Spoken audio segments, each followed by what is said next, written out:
세월을 아끼십시오. 때가 악합니다. 그러므로 어리석은 자가 되지 말고 주님의 뜻이 무엇인지를 깨달으십시오. 술에 취하지 마십시오. 거기에는 방탕이 따릅니다. 성령의 충만함을 받으십시오. 아멘. 이런 교회가 있다고 한번 생각해 보십시오. 아름답게 지어진 예배당이 있고 좋은 대학을 나오시고 미국에서 공부하시고 박사학위까지 있는 설교에 아주 유능한 목사님이 계시고 다양한 사회 지도층에 덕망 있는 교인들이 있고 여러 성경 공부나 제자 훈련 프로그램, 교회학교, 양질의 교회학교 교육 그런 것이 갖춰져 있고 지역사회 봉사도 잘하고 다양한 문화 프로그램으로 지역사회에 어떤 유익을 주기도 하고 또 잘 연습된 멋진 화음을 자랑하는 성가대, 오케스트라 이런 것이 갖춰져 있고 이런 교회가를 한번 떠올려 보세요. 기분이 흐뭇해지십니까? 너무나 좋고 너무나 멋진 이런 교회의 모습 안에 그러나 이것 한 가지가 빠지면 그것은 교회가 아닙니다. 그 한 가지가 무엇이냐면 바로 성령 하나님이십니다. 우리가 눈에 보이는 여러 가지 것들을 잘 준비하고 잘 훈련하고 갖춰놓는 것 그것이 너무 중요합니다. 이런 것들이 신앙생활에 주는 유익 너무나 큽니다. 그러나 그럼에도 불구하고 그 안에 성령이 계시지 아니하면 그것은 그냥 일반적인 종교활동, 커뮤니티 정도에 불과할 것이에요. 요한복음 14장 16절, 17절에 말씀하시길 내가 아버지께 구하겠다. 우리 한번 제가 읽어보겠습니다. 내가 아버지께 구하겠다. 그리하면 아버지께서 다른 보혜사를 너희에게 보내셔서 영원히 너희와 함께 계시게 하실 것이다. 그는 진리의 영이시다. 세상은 그를 보지도 못하고 알지도 못하므로 그를 맞아들일 수가 없다. 그러나 너희는 그를 안다. 그것은 그가 너희와 함께 계시고 또 너희 안에 계실 것이기 때문이다. 아멘. 분명히 예수님은 다른 보혜사, 즉 성령 하나님이 오실 것이고 그가 진리의 영이시고 그 진리의 영 보혜사가 너희와 항상 함께 계실 것이다. 너희 안에 계실 것이다. 말씀하셨거든요. 그렇기 때문에 이 하나님의 영이 함께 하시지 않는 하나님의 영의 역사대로 돌아가지 않는 그런 교회는 교회의 본질을 잃어버린 것과 다를 바 없습니다. 아무리 그 규모가 크거나 프로그램이 잘 짜여져 있거나 시스템이 잘 돌아간다 할지라도 말입니다. 교회 안에는 성령이 계시고 그 성령님이 잘 드러날 수 있어야 나타날 수 있어야 참된 교회입니다. 하지만 이렇게 말함에도 불구하고 우리는 여전히 성령 하나님이 신비이신 것을 인정해야 됩니다. 요한복음 3장에 이건 말씀을 함께 자막으로 보시겠는데요. 니고데모가 예수님께 찾아와서 물었을 때에 예수님이 누구든지 거듭나야 하나님의 나라를 볼 수 있다. 이렇게 말씀하셨어요. 그러니까 이 니고데모가 깜짝 놀라서 아니 어떻게 그런 일이 있을 수 있습니까? 이렇게 질문을 하죠. 그때 예수님이 요한복음 3장 7절 8절에 원래는 5절부터인데 7절 8절에 이렇게 말씀하십니다. 한번 같이 보실게요. 너희가 다시 태어나야 한다고 내가 말한 것을 너는 이상히 여기지 말아라. 8절 바람은 불고 싶은 대로 분다. 너는 그 소리는 듣지만 어디에서 와서 어디로 가는지는 모른다. 성령으로 태어난 사람은 다 이와 같다. 예수님이 말씀하셨어요. 다시 태어난다는 것은 물과 성령으로 태어나는 것이다. 이렇게 말씀하셨어요. 그래서 물과 성령은 우리 회개의 세례와 또 성령의 세례 이 두 가지를 의미한다고 보시면 되겠습니다. 우리가 복음 앞에서 우리 스스로 회개하여 복음에 순복하는 그런 과정과 거기에 성령이 함께 하시는 이것으로만 우리는 거듭날 수 있습니다. 그런데 이 성령으로 태어난다 할 때에 그러면 성령으로 태어나는 것은 어떤 사람에게 어떤 장소에서 어떤 과정으로 가능한 것인가? 그것이 일어나는가? 이것을 우리는 다 헤아릴 수 없다. 예수님은 이렇게 말씀하시는 거예요. 성령은 바람과 같아서 바람을 불고 싶은 대로 불죠. 분명히 바람이 불면 우리가 소리를 듣고 그 바람의 움직임을 느낄 수는 있지만 그 바람이 어디서 어떻게 일어나서 무엇 때문에 무엇을 목적으로 바람이 불고 있는지 사람은 다 헤아릴 수가 없지 않습니까? 성령이 하시는 일, 성령으로 태어난 사람이 이와 같다는 거예요. 분명히 그 현상이 나타나면 우리는 알 수는 있는데 그것을 조종할 수 있다거나 그것을 예측할 수 있다거나 그것을 우리가 임의로 일으킬 수 있지는 않다는 것이에요. 즉 성령은 여전히 우리에게 신비이십니다. 분명히 성령 하나님은 교회에 오셨고 성령으로 말미암아 교회가 시작되었습니다. 교회 안에 여전히 계십니다. 그리고 그분이 일하실 때 우리는 그것을 알 수 있습니다. 그러나 여전히 그럼에도 불구하고 성령 하나님은 신비이신 것을 우리가 인정해야 됩니다.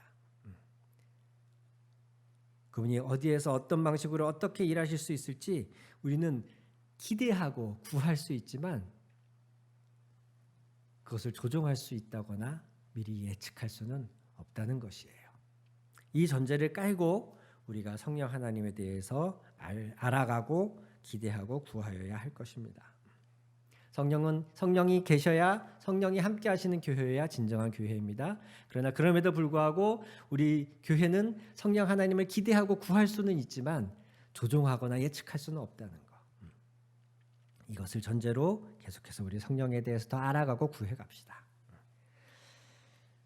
성령 하나님이 우리 성도의 삶에 얼마나 중요하냐면 저는 예전에 그래서 그런 비유를 든 적이 있습니다. 성령 하나님은 수영 선수에게 있어서 물과 같은 존재입니다. 수영은 잘하기 위해서 우리가 열심히 근력 운동도 해야 되고 여러 가지 자세를 연습을 해야 됩니다. 우리의 노력과 수고가 필요합니다. 그러나 수영이라는 행위 자체가 물이 없으면 애초에 불가능한 행위이죠. 수영 선수로서의 우리가 해야 할 역할 분명히 있지만 물 없이는 우리는 수영 자체를 할 수 없는 것처럼 성령 하나님이 우리 안에 계심으로 말미암아 우리가 신앙생활이 가능한 것이에요. 신앙생활 우리가 성도로서 더 성화되어져 가고 예수님을 닮아가기 위해서 우리가 노력해야 되는 것 여러 가지 역할 분명히 그런 것이 있습니다. 그것을 우리는 해야 됩니다. 그러나 우리가 기억해야 될 것은 그런 우리의 노력과 활동 생활이 애초에 성령이 계시지 않으면 불가능하다는 것이에요.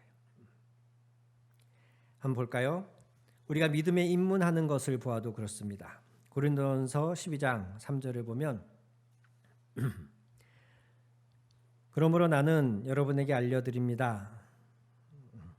하나님의 영으로 말하는 사람은 아무도 예수는 저주를 받아라 하고 말할 수 없고 또 성령을 힘입지 않고서는 아무도 예수는 주님이시다 하고 말할 수 없습니다. 예수는 주님이십니다 라고 말하는 것이 성령을 힘입어서만 가능하다고 말씀하고 있어요. 성령을 힘입지 않고서는 성령이 우리를 도와주시지 않으면 우리는 예수를 주님으로 받아들이는 영접하는 것조차 사실은 할 수 없다는 겁니다. 우리가 그렇게 결단하고 의지적으로 복음을 받아들이는 것, 그것은 우리의 역할이지만 그렇게 되기까지 성령의 도우심이 반드시 필요하다는 것이죠. 로마서 8장 26절에 우리의 기도 생활을 도우시는 성령님에 대하여 또 이렇게 기록하고 있습니다. 이와 같이 성령께서도 우리의 약함을 도와주십니다. 우리는 어떻게 기도해야 할지도 알지 못하지만 성령께서 친히 이루다 말할 수 없는 탄식으로 우리를 대신하여 간구하여 주십니다. 기도도 내 힘과 내 의지만으로 하는 게 아니라는 거예요. 때로는 우리가 기도조차 할 수 없는 막막한 상황에서, 그렇게 탈진된 상황에서 우리를 대신하여 성령이 기도하여 주신다는 겁니다. 우리가 말씀을, 진리를 깨닫는 과정에서도 성령이 역사하셔야 됩니다. 요한복음 16장 13절을 보시면, 그러나 그분 곧 진리의 영이 오시면 그가 너희를 모든 진리 가운데로 인도하실 것이다. 그는 자기 마음대로 말씀하시지 않고 듣는 것만 일러주실 것이요 앞으로 올 일들을 너희에게 알려주실 것이다.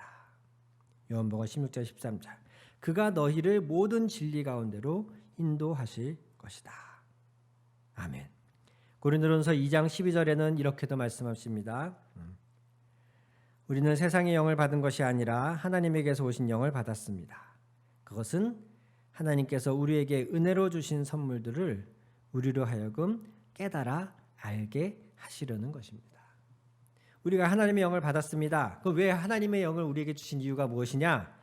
하나님이 우리에게 어떤 은혜, 어떤 선물을 주셨는지를 깨달아 알게 하려고. 내가 받은 게 얼마나 값진 것인지, 예수님의 십자가 보혈이 그 죄를 대속하심이 얼마나 값진 은혜의 선물인지를 깨달아 알게 하는 것도 성령이 오셨기 때문에 가능하다는 거예요.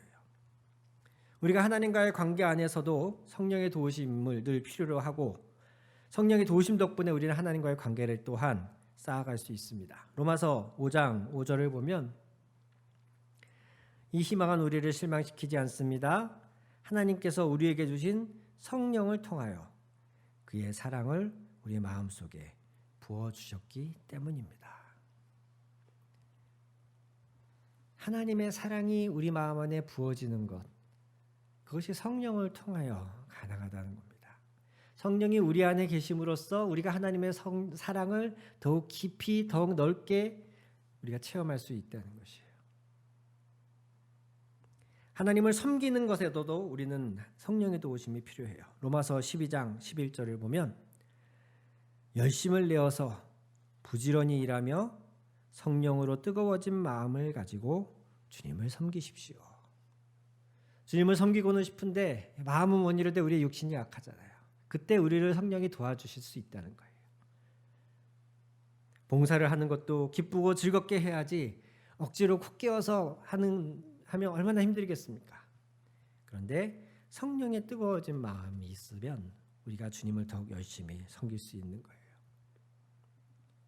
성도의 공동체됨, 성도의 하나됨, 거기에도 성령이 역사하십니다. 에베소 4장 3절을 볼까요? 에베소 4장 3절, 성령이 여러분을 평화의 띠로 묶어서 하나가 되게 해주신 것을 힘써 지키십시오. 성령이 여러분을 하나가 되게 하고 계십니다.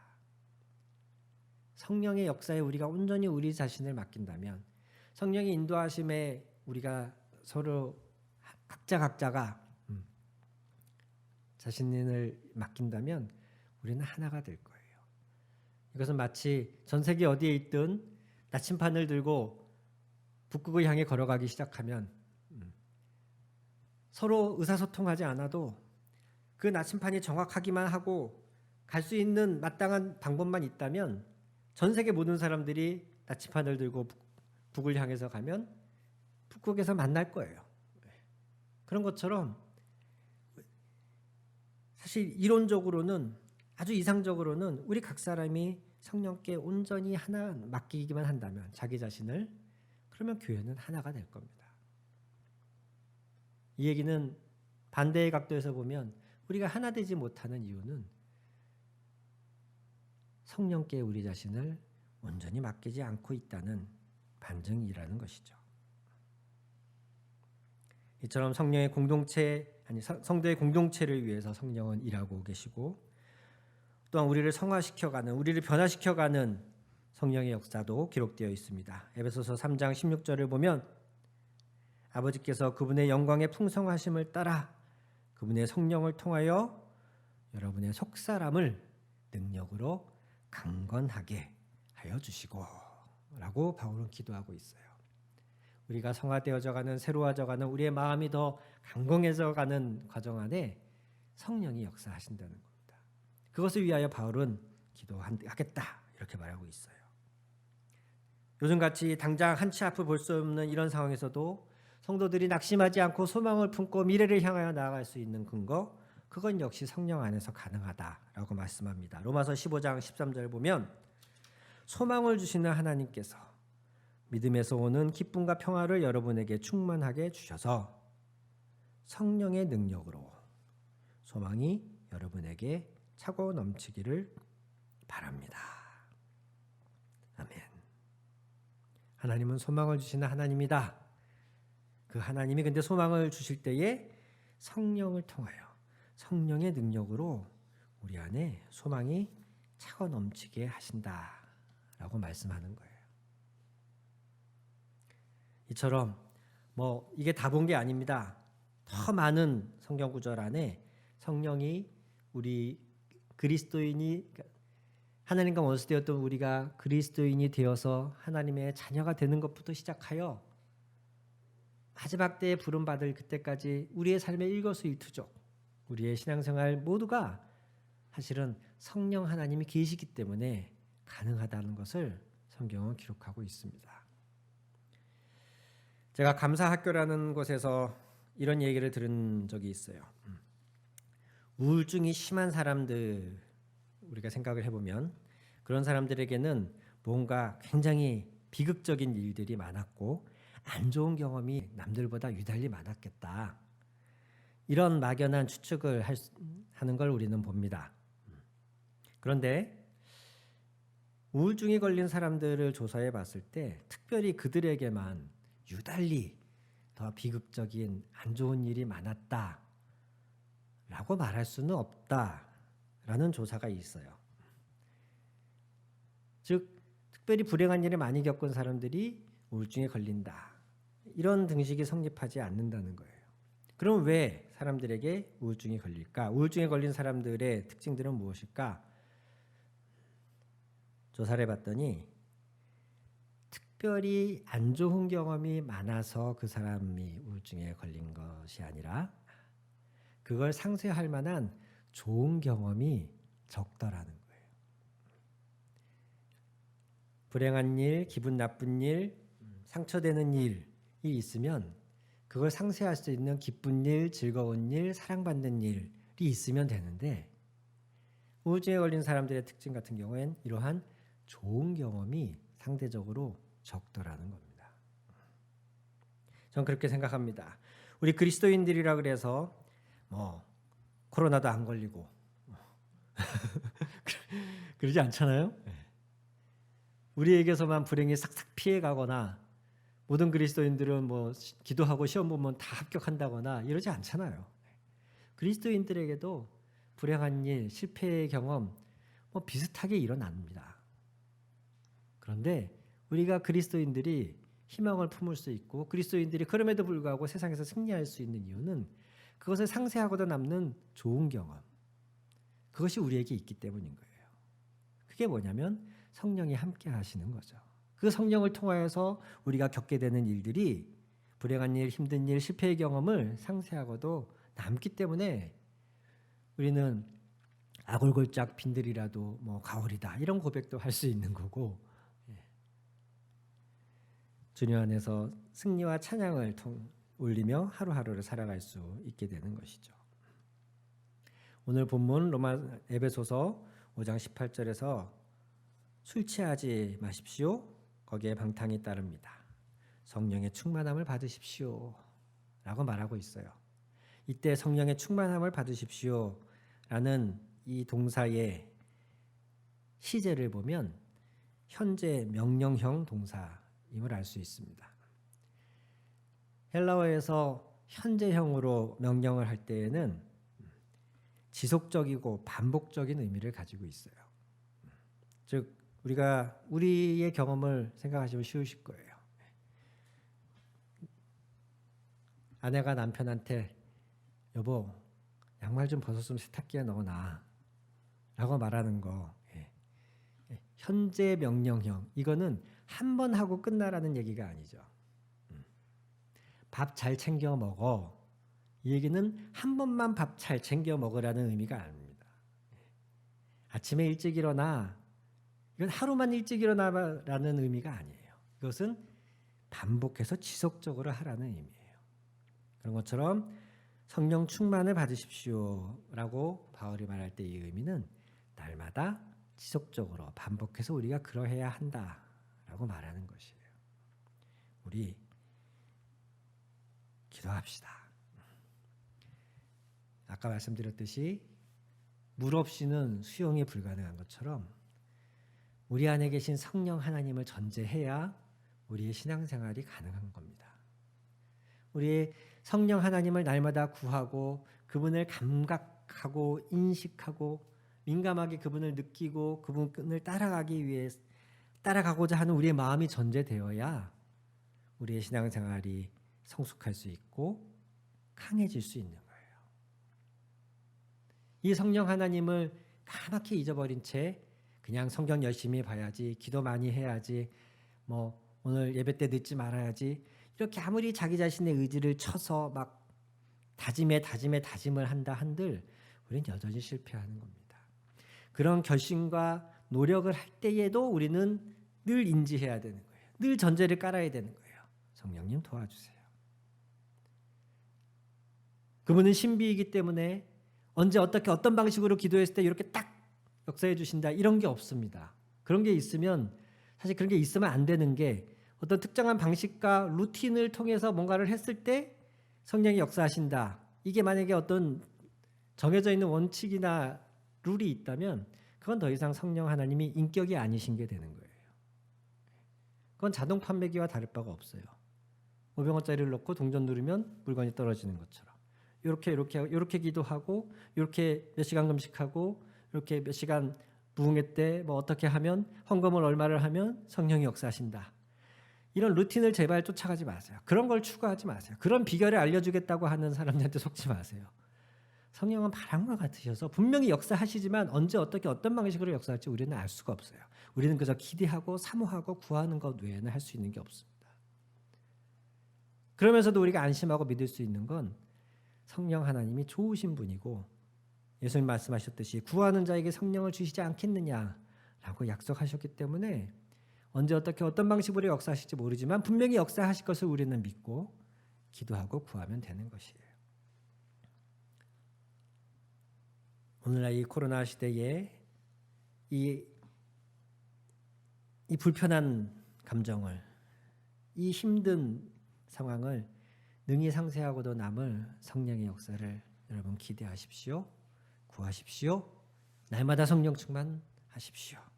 그리고 그것을 함께 누립시다. 기도하시겠습니다.